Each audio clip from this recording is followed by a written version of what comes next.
আর PHE টাকা তো সব মাটির তলায়।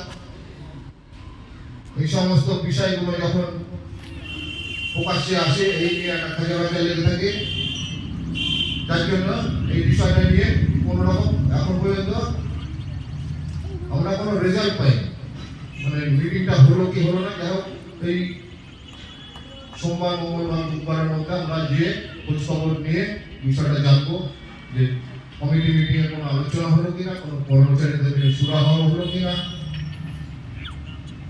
এই বিষয়ে। তারপরে অনেক কর্মচারীরা যারা আইপি অপারেটর যারা আছেন তাদের ইআইআরপি আইপি অনেকে বেতন দিতে দিতে বেতন বন্ধ করে দিয়েছে, বলছে ওখানে ওই পাম্প অপারেটর ফর্ম চালাবে বা আইপি অপারেটর রাখা যাবে। আরে ভাই জমি তো দিয়েছিস, সে জমিটা দিয়েছে, তার কাজ তুমি জমির বিনিময়ে তুমি তাকে কাজ দিয়েছো, মাইনা পেতে পেতে তার বন্ধ কাজ হবে না, এ হয় নাকি বলছি? আমরা সেটাও ডিএমকে জানিয়েছি, এটা কি করে হয়? এই বেকারত্বের বাইরে আপনি কর্মচারী ছাঁটাই করে দিবেন, এটা তো ঠিক হচ্ছে না। এর পরিমাণ করে যাবে কোথায়? এরকম 7-8টা কেস আছে আমাদের কাছে, আমরা সেটা নিয়েও বলেছি। বলছে না এটা তো ঠিক না, জমি দিয়েছে আমার, সে কাজ পেয়েছে, তার কাজটা চলে যাবে, এটা মেনে নেওয়া যাচ্ছে। সেই বিষয় নিয়ে আলোচনা করবেন বলেছেন ওনারা। তারপরে বিভিন্ন স্কিমের অনেক বিভিন্ন রকমের সমস্যা আছে, সব বিষয় নিয়ে আলোচনা, সব বিস্তারিত আর বললাম না। মানে কর্মচারী সুযোগ সুবিধা পাওয়ার জন্য যা যা বলার দরকার, যা যা করার দরকার ওখানে আমরা বলেছি। এইবার আমরা যদি দেখা যায় যে কিছু না হয় এই চিঠি চাপাটি গুলো বলে রাখছি। আমরা একটু আগে বললাম যে আমরা একটা আইনের আশ্রয় নিয়ে আছি, বাধ্য হয়ে আবার আইনের দরজা খটখটাতে হবে, কিছু করার নেই। একটা জায়গায় তো আসবে, কোনো সলিউশন নেই, কি ব্যাপার? এই সমস্ত বিষয় নিয়ে আমাদের প্রস্তুত থাকতে হবে, প্রস্তুতি নিতে হবে সকলকে।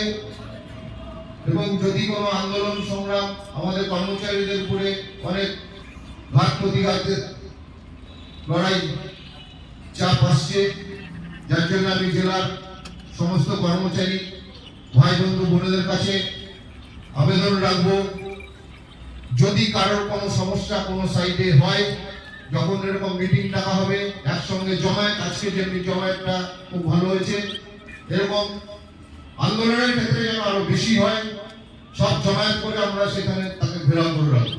আমাদের দাবি দেওয়া যতক্ষণ না মানবে আমরা উঠবো না। আজকে আপনারা আজকে তো না, আপনারা দীর্ঘদিন ধরে অনেক নেতা নেত্রী আসছে এখানে ভাষণ শুনছেন, সবাই সবকিছু করে দেয়, সবাই সবকিছু করে দেয়। আজকে বলুন তো, আজকে এই যে সরকার যাতে ডাইরেক্ট পেমেন্ট দেয়, একটা গল্প শুনলাম, তার বন্দোবস্ত করতে হবে। কবে? মরে গেলে ডাইরেক্ট পেমেন্ট, মরে গেলে স্থায়ীকরণ। এই সরকার স্থায়ীকরণ করার কোন ক্ষমতাই নাই, পারবে না। এই সরকার কেন, পরবর্তী যে সরকার হবে তাদের দেশের যা পরিস্থিতি, স্থায়ীকরণের ক্ষমতা নাই। আমাদের একটাই দাবি, যেহেতু সুপ্রিম কোর্ট একটা রায় দিয়েছে সমকাজে সমমজুরি, ওইটা দিক আমাদের কর্মচারীদের স্থায়ীকরণ ভাই তোমাকে করতে হবে না। আমরা সরকারের কাছে স্থায়ীকরণের দাবি করছি না, কারণ আমাদের 3 কাল গিয়ে 1 কাল ফেলেছি, নতুন ছেলে কটা আছে, এখন সেই পুরনো ভেস্টিয়া কতজন মারা গেল আমাদের কর্মচারীদের এই কাজ করতে করতে। আমাদের স্থায়ীকরণ দরকার নাই, আমাদের সমকাজে সমমজুরি এইটা করতে হবে। আর এই কর্মচারী ছাঁটাই তো মানবই না। এখন যে ঘরে ঘরে জল জীবন মিশন যে কার্যক্রম চলছে, এই কার্যক্রমে আপনারা জানেন যে বহুদিন তার কানেকশন দেওয়া আছে, মাটির পাইপলাইন করা আছে মাটিতে, সেই পাইপলাইনের কোনো লেভেল ঠিক নাই, কোনো ইয়ে নাই।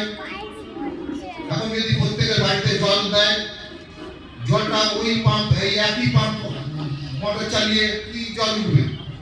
জলই হবে দাবি ছিল, এর আগে আমরা ডিপার্টমেন্টে, জেলা এবং রাজ্যেতে জানিয়েছি যে হাউস কানেকশন দিচ্ছেন ঠিকই আছে, কিন্তু সেই সঙ্গে পাম্প হাউস বাড়াতে হবে, পাইপলাইনের নতুন পদ্ধতিতে পাইপলাইন তৈরি করতে হবে, রিজার্ভার বাড়াতে হবে, ম্যান পাওয়ার বাড়াতে হবে, এগুলো করতে হবে।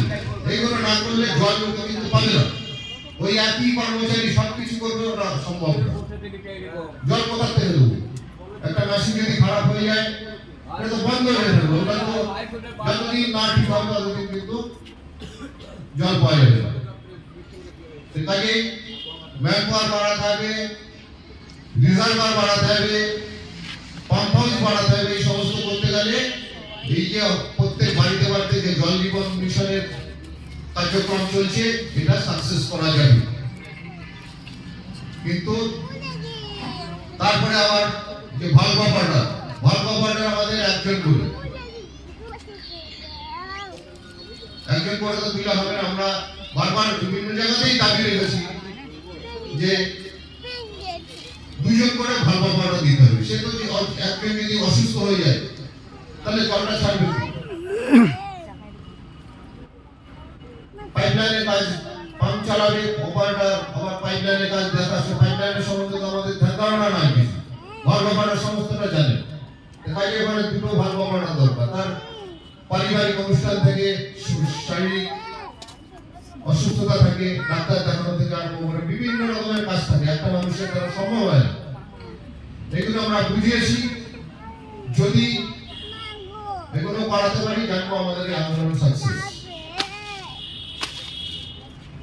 তারপরে এই হাউস কানেকশনের বহরমপুর পৌরসভায়, বহরমপুর শহরে প্রচুর হাউস কানেকশন, বিভিন্ন সময় বিভিন্ন বন্ধু বান্ধবের সঙ্গে দেখা হয় এবং